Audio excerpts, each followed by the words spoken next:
বন্ধুরা, সম্পূর্ণার সাথে সবাইকে অনেক অনেক স্বাগতম। আজকের ছেলের বায়না যে খিচুড়ি খাবে, ভাবলাম খিচুড়িটা তাহলে আপনাদের কাছে শেয়ার করি। আজকের খিচুড়ি করতে নিয়েছি 150 গ্রাম মুগ ডাল এবং 150 গ্রাম মুসুর ডাল। এবার দুটো একসঙ্গে মিশিয়ে ধুয়ে নেব।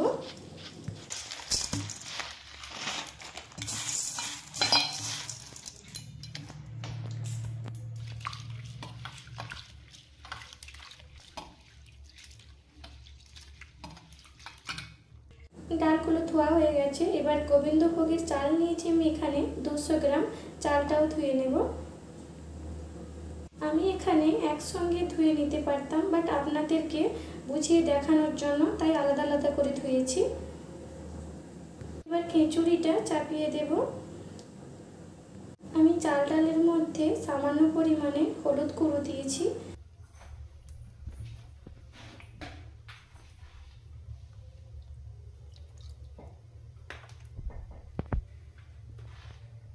এবং পরিমাণ মতো লবণ দিয়ে দিয়েছি। এবার এটা হতে হতে আমি এদিকে সবজিগুলো ভেজে নেব। আমি সবজি ভাজতে নিয়েছি সাদা তেল।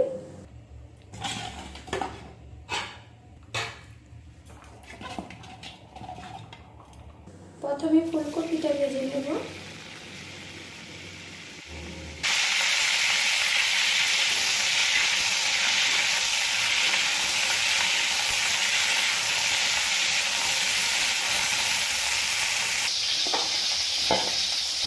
ফুলকপি ভাজা হয়ে গেছে।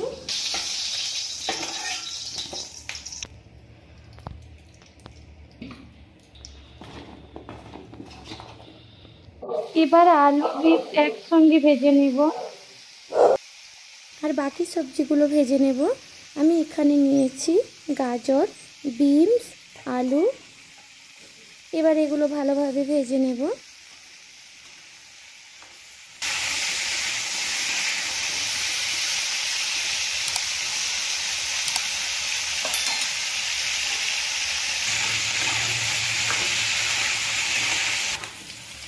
সবজিগুলো ভাজা হয়ে গেছে, এবার নামিয়ে নেব।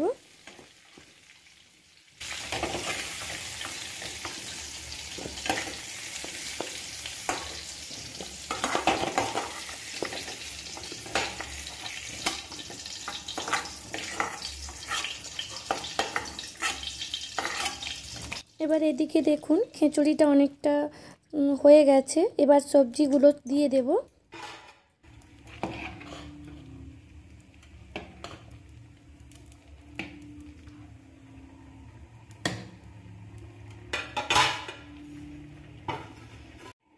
দিয়ে কিছুক্ষণ ঢাকিয়ে দেব। এবার সবজির তেলে আমি খিচুড়ির জন্য একটা মশলা করে নেব। তেলটা গরম হয়ে গেছে, এবার ওর মধ্যে দিয়ে দেব পানমৌরি, তেজপাতা,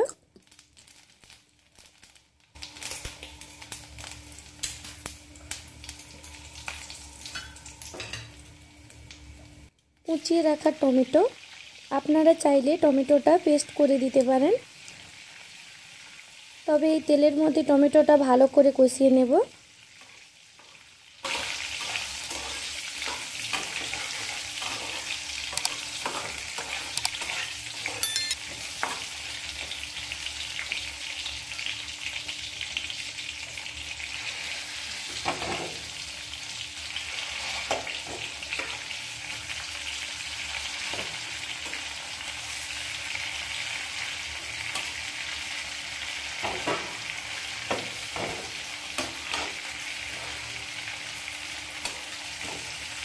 টমেটোটা ভালোভাবে কষানো হয়ে গেছে, এবার ওর মধ্যে আদা পেস্ট দিয়ে দেব।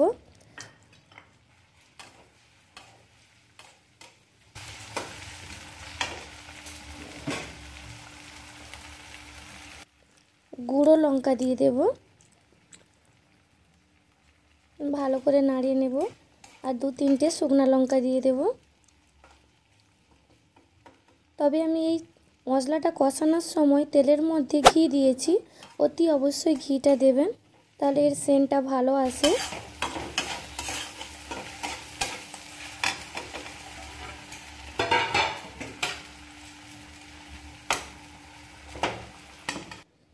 মশলাগুলো হয়ে গেছে, আমি খিচুড়ির মধ্যে দিয়ে দেব।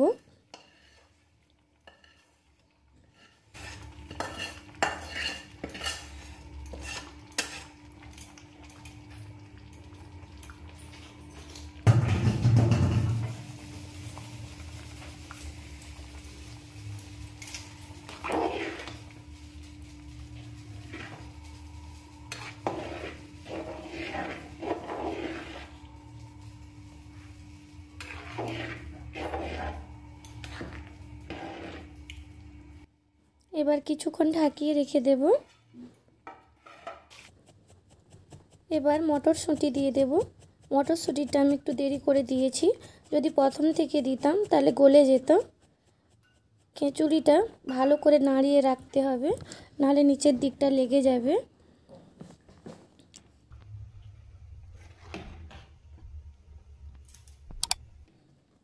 আমার আজকের খিচুড়ি রেসিপি কমপ্লিট। আবার দেখা হচ্ছে পরের ভিডিওতে।